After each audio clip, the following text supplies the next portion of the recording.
Welcome to my channel. So okay mga ka-wireman, welcome back again to my YouTube channel.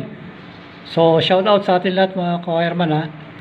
So guys, mabahagi ko ngayon sa inyo ay yung paano mag-testing ng ating generator set, yung kapwa ko maintenance dyan. Sa hindi pa nakakalam, pero yung mga nakakalam na dyan ay stay cool lang kayo mga ka-wireman ha. Babahagi ko lang ng konti. So dito sa genset natin, nandito na yung ano natin, yung pinaka metro natin. Dito natin makikita yung mga ano natin, mga voltmeter, RPM at saka amperahe niya. So unahin natin dito. Ito yung voltahe. So ang voltahe natin dito ay 220. So dito lang tayo. Ang supply lang natin ay 220. So ito yung voltmeter niya. So ito naman yung hertz saka RPM niya. Dito yung nasa labas, ito yung pinaka hertz niya. Bali 60 hertz lang tayo mga ka-wireman. Yan ha, hertz. Ito naman yung RPM, yung ikot halimbawa ng ng motor, yung lakas niya, ng lakas ng ating generator set. So ito na yung amperahe. Dito magre-register yung amperahe na ibabato niya, yung kanyang power mga ka-wireman. So ito yung voltmeter niya.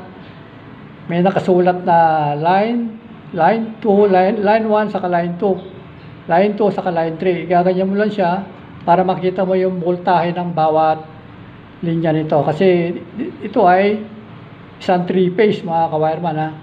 So dito naman sa taas niya, makikita natin yung engine running. May ilaw yan mga ka-wireman. So pag pumula naman, may problema yung ating generator, yung makina. Pupula yan yung indicator niya. So dito meron siyang switch. Which is pagka switch mo lang siya sa auto, pwede rin sa manual lang pag mag-testing ka. So dito naman yung ano niya, toggle switch niya. Naka-on lang siya dito. So dito naman yung ammeter, selector switch, yan. Siselect ka rin ng anong linya, magre-register dito sa ating ammeter. Halimbawa, ito, line 1, mapupunta rito. Dito mo makukuha yung isang linya ng ating generator set, yung isang wire natin yung linya pala. So, dito naman, ito yung ano natin, indicator natin. Dito natin makikita yung baterya. Tapos, ito naman yung pula, yung kanyang off. Pag naka-ilaw na ganyan, ibig sabihin, automatic yan. Pag nag-brown out, automatic na gagana itong genset natin. So, dito naman, yung pag manual ka, ito naman pipindutin mo. Under na yan. Tapos, pagka patayin mo ulit, dito ka patay sa pula. So, bago tayo mag-testing ay konting review muna tayo mga ka-wireman ha. So itong generator set natin, ito ay medyo luma na, pero ano pa naman, gumagana siya. So meron din tayo mga dito, yung charger. Pagka nag-lowbat siya, pwede natin i-charge yan. So ito yung sa loob yung baterya natin, nandiyan sa loob. So ngayon, bago tayo mag-testing, ibabahagi ko lang sa inyo kung ilang kVA itong itong generator set natin. Itong generator set na to ay 25 kVA. Yan. So ano ba ibig sabihin ng kVA? Ito yung tinatawag na kilovolt amperes, yung total power ng system. Itong generator set na to, yung total power niya. Ibig sabihin, yon ang tinatawag na kilovolt amperes. So, ang total generator power nito ay halimbawa 25 kVA. So, ang output naman niya, ay 20 kilowatts. So, paano natin nakuha yung 20 kilowatts? So, meron tayong power factor na tinatawag. Generator power factor, yung 0.8 or 80%. So alam niyan mga kapwa ko electrician dyan, alam niyo na ibig sabihin ng 80%. So ibig sabihin sa 25, kung multiply mo sa 0.8, So, magiging 20 kilowatts. So, dito mo makukuha yung output ng ating power. Ito yung power ng output natin. 20 ang kaya niya. So, depende naman sa iloload mo na. Ganoon lang mga ka-wireman ha. So, ibig sabihin ng 1,000, watts yan, times 20, equivalent to 20,000 watts. Sa 1 kilowatts, ay equivalent ng 1,000 watts. So, ayan mga ka-wireman. So, ngayon, umpisa na natin mag-testing. Doon muna tayo sa ating ATS. Doon tayo sa loob. So, ngayon mga ka-wireman, ito naman yung ating automatic transfer switch. Ito yung indicator light niya. Ibig sabihin naka-green. Ito yung Meralco natin. Naka-normal siya. Ito, pag umandar yung nag-brown out, umandar yung generator natin, iilaw to. So, meron din siyang manual at auto. So, dito naman sa breaker na to, ito yung papunta sa ating generator set. Yan. So, dito sa loob nito, nandito na yung ating automatic.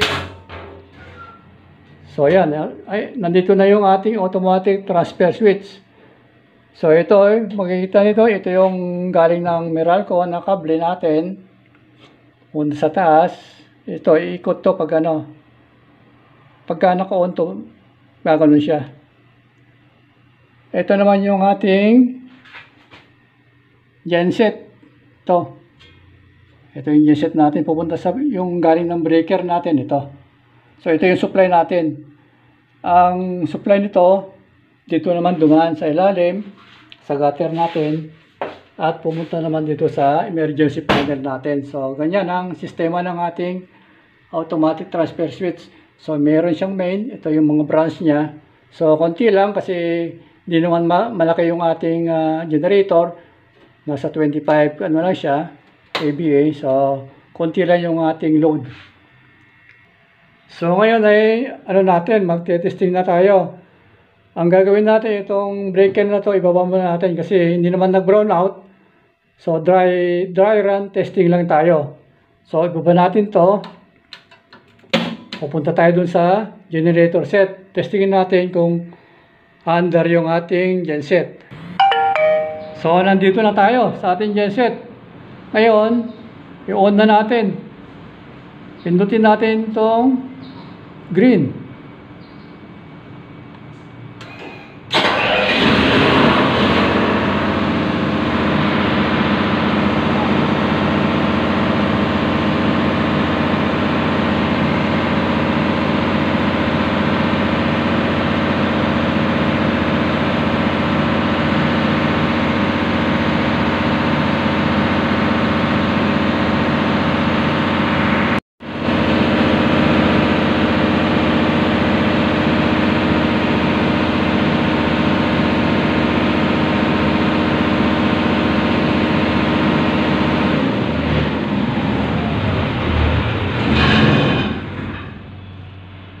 So guys, after 15 minutes, ang testing natin ngayon, mabalik natin sa automatic. So yan. On natin ulit to. Sara natin. So ganun lang guys. Ganun lang mga ka-wireman ang mag-testing ng ating genset. Maraming salamat sa inyo. God bless. Hanggang sa susunod. Wow! Bye-bye.